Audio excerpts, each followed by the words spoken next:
สวัสดีทุกคนเนาะนี่อยู่กับเบาซุกอีกเบาซุกก็สิพามาหยาบเบ็ดเนาะมาลุ้นกันว่ามันสิมีบ่เนาะมันสิมีแนวลุ่มถือว่าสภาพอากาศนี้เนาะฝนตกตอนเช้าเลยแต่ว่าก็บ่หนาวปานใดเนาะถือว่าอากาศก็ถือว่าปกติประมาณ18-19องศานี่เนาะแต่ว่าหากฝนตกเป็นมื้อนี้แต่ว่าเริ่มสว่างแล้วล่ะตกแต่ตอนเช้าๆเลยเนาะเรามาเบิ่งเบ็ดเนาะมาลุ้นเนาะว่ามันสิหมานบ่มันสิมีให้เฮาลุ้นบ่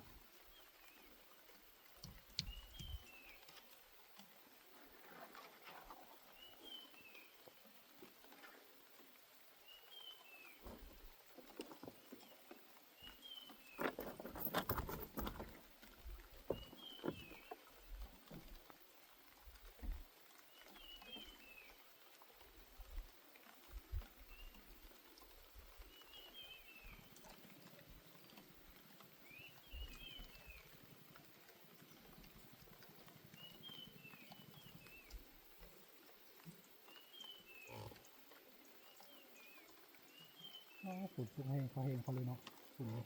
อะไรแล้วเนาะ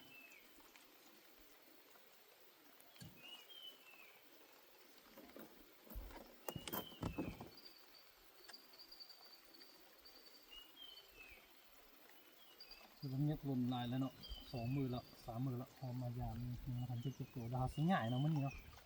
ทันไปถึงดาวสีใหญ่เลยเพราะว่ามันหล่นมือแล้ว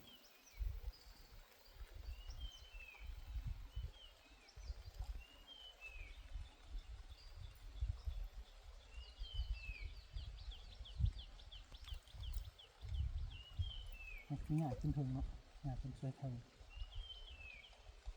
ว่าเวทเฮาเขาไม่ได้รับเนาะเพราะว่าธรรมดาต้องได้รับเฮาหลุนได้รับ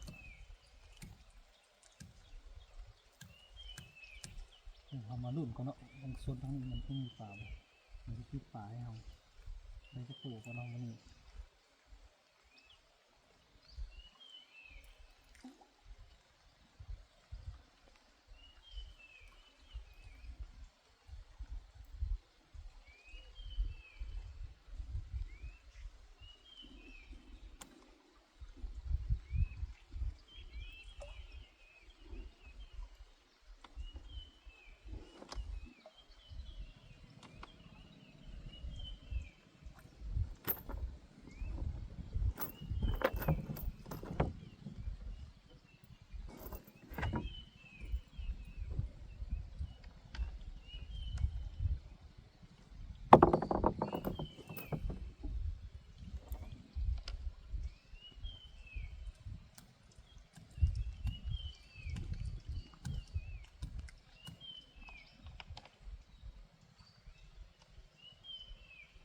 มันจะปวดหินลงแล้วเนาะ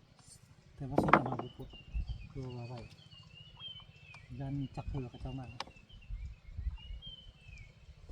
นื่อยเนาะ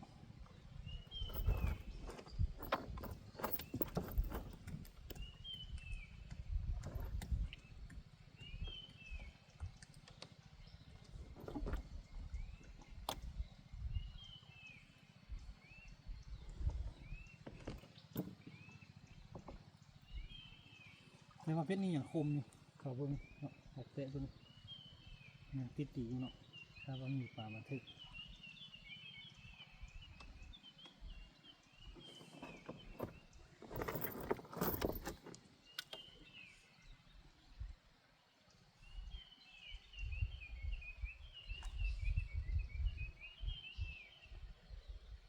แถวนี้นะเนาะน่าจะได้มือก้อนนั่นติดตัวนึงเนาะอยู่นี่พร้อมมีบนหลุมมีหหลุมเลย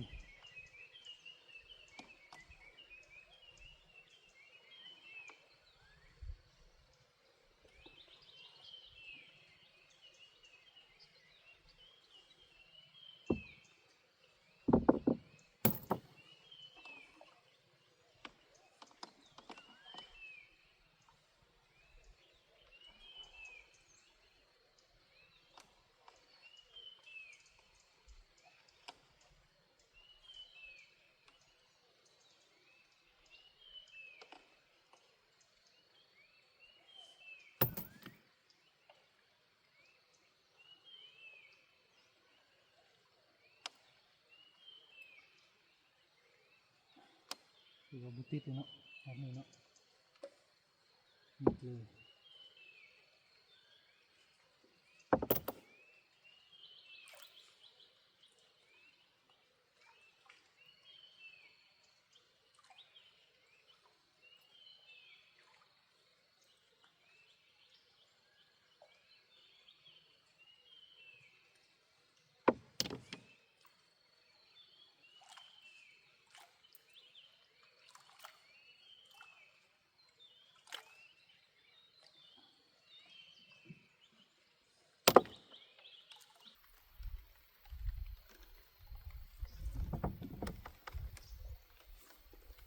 ถ้าเขาออกใส่ออกมานอกก็นี่เนาะยังปิดไม่เลย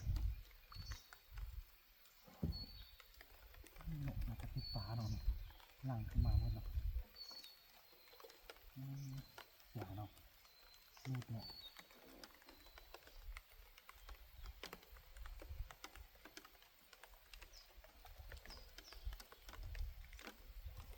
ฝุ่นนี่เนาะฝุ่นปล่อยยังเศร้าอยู่แล้ว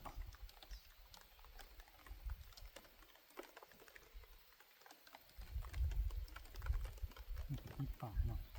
ฝารูดเนาะข้างหลังคือขนาดเป็นปลาขาวเนาะข้างในกินเลยเป็นมักลึกถ้าว่ามันไม่มีฝาปิดมันจะอยู่ในนี่เนาะถ้ามันมีกวนเขางานเขาจะมีฝาปิด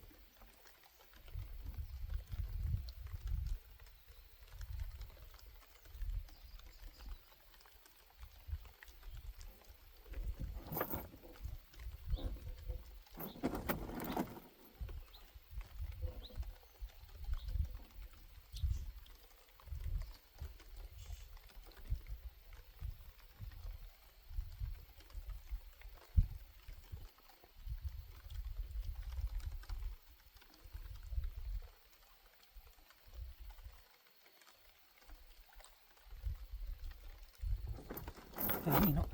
น่าจะมีให้เราลุ่นแล้วเนาะแต่นี่ถือว่ายังมาทันได้เนาะแต่ว่าเราซื้อไปเท่าแล้วเนาะซื้อเท่าก้อนหันซื้อถือว่าเร็วแถวนี้เนาะมักซื้อแต่ว่าเท่านี้ยังมาทันถือเก็บโผ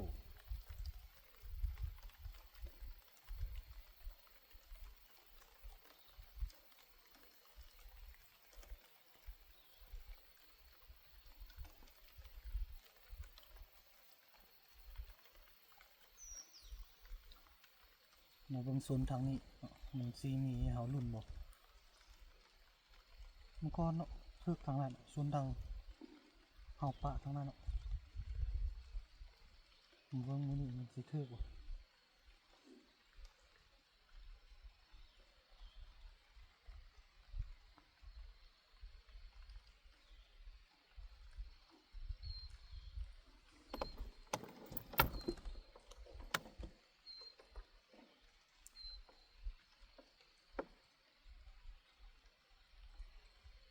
อันนี้เขาดึงมานี่เขาหูแล้วเนาะมันติดปากมันจะถือเนาะ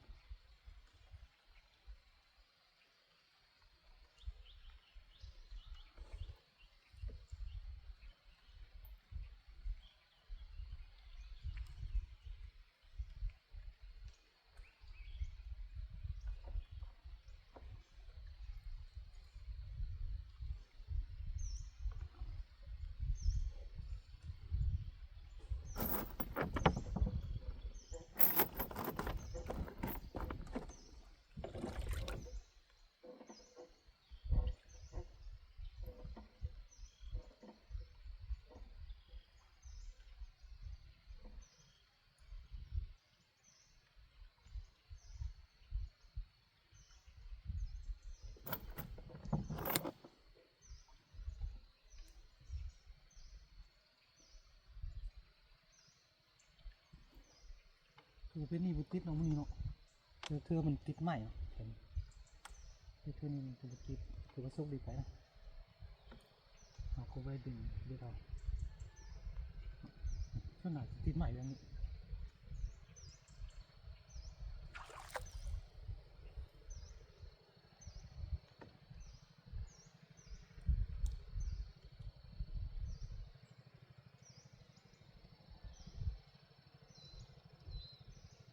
มีจักรโตเลยเนาะแล้วรุ่น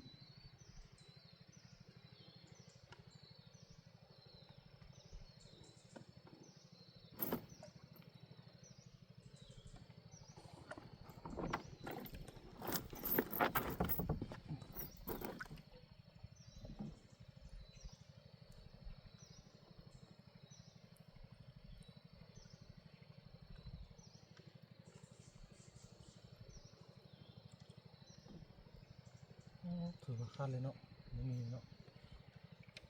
ไม่มีเอาหลุดเลย